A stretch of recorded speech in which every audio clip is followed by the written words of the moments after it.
Shalom, selamat pagi buat Ibu Guru terhormat, selamat pagi juga buat teman-teman semua. Saya moderator dari kelompok 1. Di sini kami akan menampilkan video hasil presentasi kami mengenai bab 7, yaitu wawasan Nusantara dalam konteks Negara Kesatuan Republik Indonesia. Sebelum itu, ada pepatah yang mengatakan tak kenal maka tak sayang. Oleh sebab itu, perkenalkan nama saya Audrey Heptai Purba dan rekan saya. Perkenalkan nama saya Windy Sakila Sagala. Perkenalkan nama saya Lilian Mani. Perkenalkan nama saya Putri Listianis Tungkir. Perkenalkan saya Irene Purba. Perkenalkan nama saya Andika Ginting. Baiklah, kita akan memulai presentasinya. Pasti semua teman-teman bertanya, apa itu wawasan Nusantara? Maka di sini saya akan menjelaskan apa itu wawasan Nusantara. Pengertian wawasan Nusantara. Wawasan Nusantara adalah cara pandang dan sikap bangsa Indonesia terhadap diri dan bentuk geografis berdasarkan Pancasila dan Undang-Undang Dasar 1945 dengan mengutamakan kesatuan wilayah dan menghargai kebinekaan untuk mencapai tujuan nasional.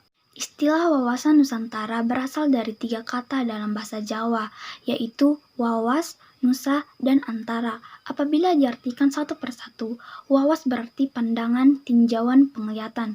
Kata nusa berarti pulau atau kesatuan pulau, sedangkan kata antara berarti di antara 2 benua dan 2 samudera. Dari arti ketiga kata tersebut, dapat ditarik kesimpulan bahwa wawasan Nusantara adalah cara pandang terhadap kesatuan kepulauan yang berada di antara 2 benua dan 2 samudera atau bangsa Indonesia. Nah, selain itu, definisi dan makna dari wawasan Nusantara juga dijabarkan dari sudut pandang beberapa ahli berikut ini. Yang pertama, ada Profesor Wan Usman. Yang kedua, ada Munajat Danu Saputro. Yang ketiga, ada Sumarsono. Yang keempat, Samsul Wahidin.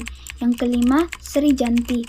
Yang keenam, M. Panggabean. Yang ketujuh, Sabarti Haidah MK. Di sini saya akan menjelaskan tentang hakikat wawasan Nusantara. Hakikat wawasan Nusantara adalah keutuhan Nusantara atau nasional. Arti tersebut secara luas yaitu sebagai sebuah cara pandang yang selalu utuh menyeluruh dalam lingkup Nusantara dan kepentingan nasional.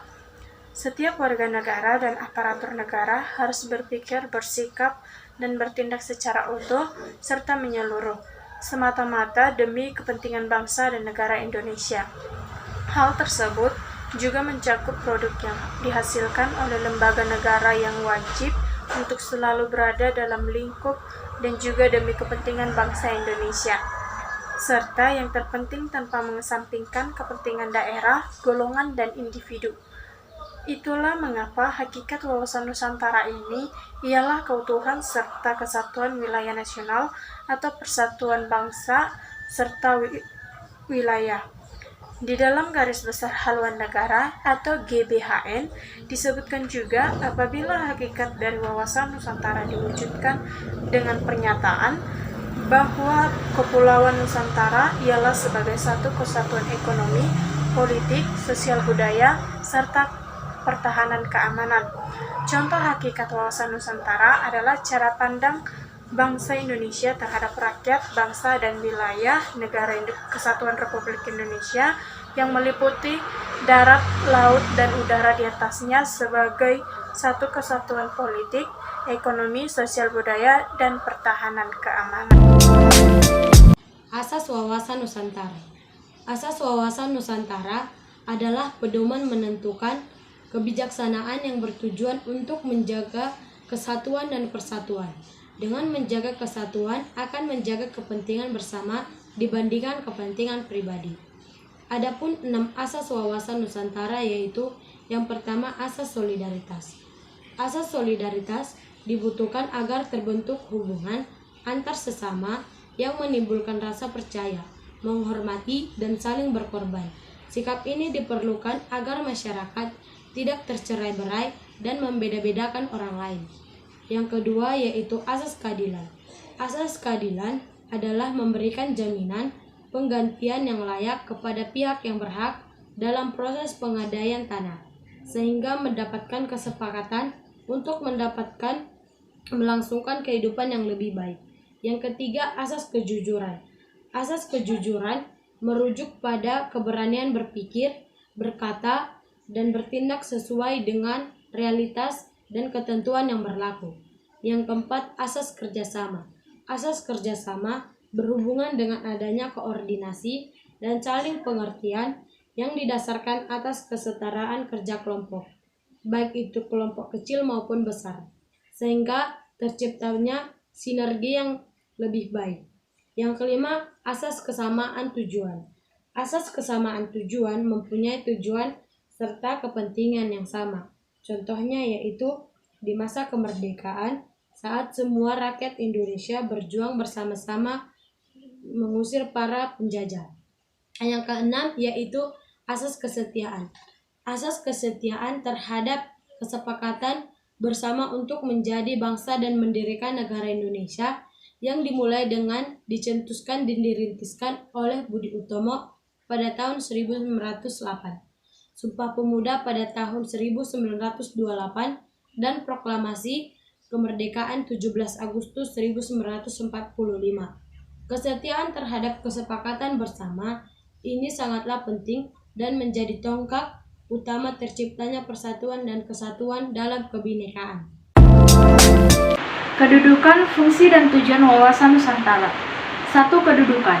Wawasan Nusantara sebagai wawasan nasional bangsa Indonesia merupakan ajaran yang diyakini kebenarannya oleh seluruh rakyat Indonesia agar tidak terjadi penyesatan atau penyimpangan dalam upaya mewujudkan cita-cita dan tujuan nasional. 2. Fungsi. Wawasan Nusantara berfungsi sebagai pedoman, motivasi, dorongan, serta rambu-rambu dalam menentukan segala kebijaksanaan, keputusan, tindakan, dan perbuatan bagi penyelenggaraan negara di tingkat pusat dan daerah maupun bagi seluruh rakyat Indonesia dalam kehidupan bermasyarakat, berbangsa, dan bernegara. 3. Tujuan. Wawasan Nusantara bertujuan mewujudkan nasionalisme yang tinggi di segala aspek kehidupan rakyat Indonesia yang lebih mengutamakan kepentingan nasional daripada kepentingan individu, kelompok golongan, suku, bangsa, atau daerah.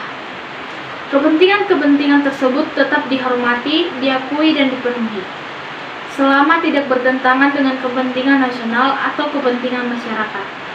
Nasionalisme yang tinggi di segala bidang demi tercapainya tujuan nasional tersebut merupakan pancaran dari makin meningkatnya rasa, paham, dan semangat kebangsaan dalam jiwa bangsa Indonesia sebagai hasil pemahaman dan penghayatan wawasan Nusantara. Aspek-aspek Trigatra. Trigatra adalah aspek-aspek dari sebuah negara yang memang sudah melekat pada suatu negara dari awal negara tersebut didirikan. Aspek Trigatra tiap-tiap negara tentunya berbeda-beda, tergantung dengan kondisi fisik, sosial, dan faktor-faktor yang di negara tersebut. Aspek-aspek Trigatra ada 3, yaitu geografi. Geografi dari suatu negara meliputi apa-apa saja yang ada di permukaan bumi. Unsur ini umumnya dibagi menjadi 2 aspek, yaitu fenomena alam dan fenomena yang dipengaruhi manusia. Faktor-faktor yang masuk ke dalam geografi antara lain adalah lokasi geografi suatu negara, bentang alam yang ada di wilayah tersebut, kondisi iklim, dan cuaca yang terjadi di negara tersebut, kondisi dan jenis tanah yang ada di negara tersebut, pergerakan lempeng tektonik, serta persebaran gunung api dan lokasi gempa bumi.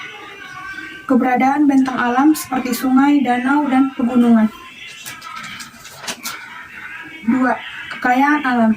Selain faktor geografis dari sebuah wilayah kekayaan alam yang penting dalam mengatur dan mempengaruhi kegiatan berbahaya dan bernegara. Daerah dengan sumber daya alam melimpah tentunya akan memiliki keunggulan dibandingkan dengan daerah yang memiliki sedikit sumber daya alam. Contohnya adalah Arab Saudi yang merupakan salah satu negara produsen minyak bumi terbesar. Sebuah sumber daya alam tidak terbarukan yang sangat penting untuk aktivitas sehari-hari kita. Negara tersebut berhasil bangkit dari kemiskinan dan keterbelakangannya berkat perdagangan minyak yang sangat menguntungkan. Kini, Arab Saudi merupakan salah satu anggota OPEC, kartel minyak internasional yang bertujuan untuk menstabilisasi harga minyak dan memastikan tidak terjadi krisis-krisis yang disebabkan oleh penawaran dan permintaan minyak global. 3. Kependudukan. Penduduk adalah istilah untuk orang-orang yang tinggal di suatu wilayah untuk waktu tertentu. Negara dengan pertumbuhan penduduk yang tinggi tentu saja akan memiliki permasalahan pembangunan dan penyediaan fasilitas dasar. Sedangkan negara dengan pertumbuhan penduduk rendah atau minus akan cenderung mengalami penuaan demografis. Penuaan demografis ini pada akhirnya akan menyebabkan angka tergantungan yang tinggi. Saya akan membacakan tentang aspek-aspek Pancagatra. Selain Trigatra, ada satu lagi komponen yang menyusun Astagatra, yaitu Pancagatra. Apabila Trigatra berhubungan dengan aspek-aspek alamiah, maka Pancagatra ini berhubungan dengan aspek sosial. Ada 5 aspek sosial dalam Pancagatra, yaitu 1. Ideologi. Ideologi merupakan suatu sistem nilai dan kebulatan ajaran yang memberikan motivasi. Suatu ideologi umumnya bersumber dari satu falsafah yang merupakan pelaksanaan dari sistem falsafah itu sendiri. Bagi Indonesia, Pancasila itu merupakan ideologi yang bersifat final. Pancasila tidak bisa diubah atau ditawar.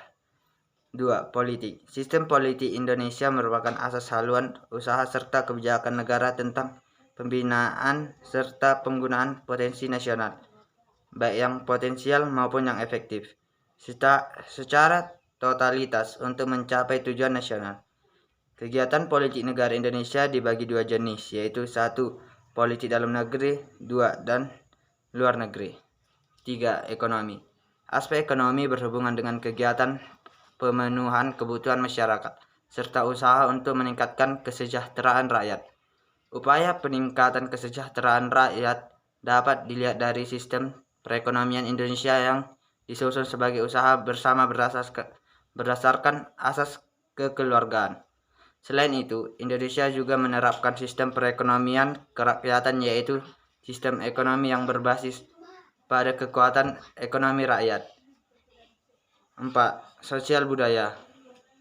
Aspek sosial berhubungan dengan pergaulan hidup masyarakat Indonesia, di mana nilai-nilai kebersamaan, perasaan senasib, sepenanggungan, dan solidaritas merupakan unsur pemersatu. Sementara aspek budaya berhubungan dengan sistem nilai yang merupakan hasil hubungan manusia dengan cipta rasa dan karsa yang menumbuhkan gagasan-gagasan utama serta merupakan kekuatan pendukung penggerak kehidupan. 5. Pertahanan dan keamanan. Aspek pertahanan dan keamanan berhubungan dengan upaya mempertahankan kedaulatan Indonesia dari berbagai ancaman dan gangguan. Upaya tersebut dilakukan dengan membangun sistem pertahanan yang kuat. Upaya mempertahankan kedaulatan Indonesia dilakukan oleh semua komponen, tidak hanya TNI tapi warga negara. Yang ketiga, ada hubungan antargatra antara Trigatra dan Pancagatra, serta antargatra itu sendiri terdapat hubungan timbal balik yang erat yang dinamakan korelasi dan interdependensi. Selanjutnya, hubungan antargatra dikemukakan seperti uraian berikut. Yang pertama, gatra geografi. Karakter geografi sangat memengaruhi jenis, kualitas, dan persebaran kekayaan alam. Yang kedua, antara gatra geografi dan gatra kependudukan. Bentuk-bentuk kehidupan dan penghidupan serta persebaran penduduk sangat erat kaitannya dengan karakter geografi. Yang ketiga, antara gatra kependudukan dan kebudayaan alam. Kehidupan dan penghidupan pendudukan dipengaruhi oleh jenis, kualitas, kuantitas, dan persebaran kekayaan alam. Yang keempat, hubungan antar gatra dalam Pancagatra. Setiap gatra dalam Pancagatra memberikan kontribusi tertentu pada gatra-gatra lain, dan sebaliknya setiap gatra menerima kontribusi dari gatra-gatra lain secara terintegrasi.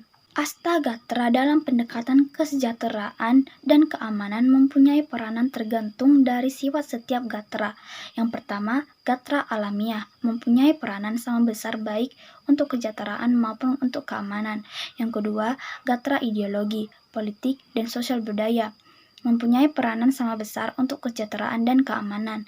Yang ketiga, gatra ekonomi, relatif mempunyai peranan lebih besar untuk kesejahteraan daripada peranan untuk keamanan. Yang keempat, gatra pertahanan dan keamanan, relatif mempunyai peranan lebih besar untuk keamanan daripada peranan untuk kesejahteraan. Peran serta warga negara mendukung implementasi wawasan kebangsaan. 1. Menjaga terjalinnya persatuan dan kesatuan. Berusaha senantiasa menjaga harmoni di masyarakat demi keutuhan negara kesatuan Republik Indonesia. 2. Menanamkan rasa cinta tanah air. Sadari dini menanamkan rasa bangga dan cinta tanah air. 3. Bersikap patriotisme dan nasionalisme. Memiliki rasa rela berkorban demi negara, baik berkorban waktu, pikiran, dan lain-lain. 4. Menghargai perbedaan yang ada. Indonesia dikaruniai banyak perbedaan. Untuk itu, kita harus mampu menghargai perbedaan tersebut agar terhindar dari konflik. 5. Melestarikan budaya bangsa.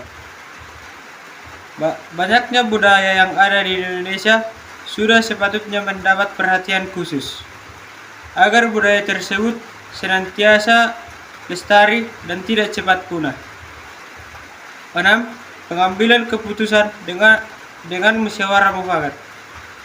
Sebagaimana tercantum dalam sila keempat, pengambilan keputusan juga harus memikirkan kepentingan bukti sosial. 7. Aktif dalam kegiatan bukti sosial. Bukti sosial adalah salah satu implementasi yang paling sederhana yang bisa kita terapkan di mana saja. 8. Memelihara tradisi gotong royong. Tradisi gotong royong sudah ada sejak zaman nenek moyang kita. Sayangnya, zaman sekarang sudah tidak banyak lagi yang melakukan. Untuk itu, marilah kita lestarikan gotong royong. 9. Menggunakan produk dalam negeri. Manfaat menggunakan produk dalam negeri ialah ikut mendukung perekonomian nasional. Selain masyarakat, siswa juga memiliki peranan dalam mendukung implementasi wawasan Nusantara, yaitu sebagai berikut. Yang pertama, mendukung persatuan bangsa. Yang kedua, berkemanusiaan yang adil dan beradab. Yang ketiga, mendukung kerakyatan yang mengutamakan kepentingan bersama di atas kepentingan individu atau golongan. Yang keempat, mendukung upaya untuk mewujudkan suatu keadilan sosial dalam masyarakat. Yang kelima, mempunyai kemampuan berpikir, bersikap rasional dan dinamis, berpandangan luas sebagai intelektual. Yang keenam, mempunyai wawasan kesadaran berbangsa dan bernegara untuk membela negara yang dilandasi oleh rasa cinta tanah air. Ketujuh, berbudi pekerti luhur, berdisiplin dalam bermasyarakat, berbangsa, dan bernegara. Yang kedelapan, memanfaatkan secara aktif ilmu pengetahuan, teknologi, dan seni untuk kepentingan kemanusiaan, berbangsa, dan bernegara. Yang kesembilan, mewujudkan kepentingan nasional. Yang kesepuluh, memelihara dan memperbaiki demokrasi. Yang kesebelas, mengembangkan iptek yang dilandasi iman dan takwa. Yang ke-12, menciptakan kerukunan umat beragama. Yang ke-13, memiliki informasi dan perhatian terhadap kebutuhan-kebutuhan masyarakat. Yang ke-14, menjunjung tinggi hukum dan pemerintahan. Yang ke-15, menjaga kebersihan dan kesehatan lingkungan sekitar. Yang ke-16, merubah budaya negatif yang dapat menciptakan perselisihan. Yang ke-17, mengembangkan kehidupan masyarakat menuju ke arah yang lebih baik. Yang ke-18, memelihara nilai-nilai positif seperti hidup rukun, gotong royong, dan lain-lain dalam masyarakat. Baiklah, cukup sekian yang dapat dipresentasikan oleh kelompok 1 mengenai wawasan Nusantara dalam konteks Negara Kesatuan Republik Indonesia. Semoga kita bisa menjadi warga negara yang baik dan memiliki wawasan kebangsaan. Selain itu, juga diharapkan mempunyai karakter untuk bersikap menjadi generasi muda yang unggul. Guru dan teman-teman semua, jika dalam presentasi kami tadi banyak kekurangan, mohon dimaafkan. Akhir kata saya ucapkan, Cuci tangan sampai bersih. Cukup sekian dan terima kasih.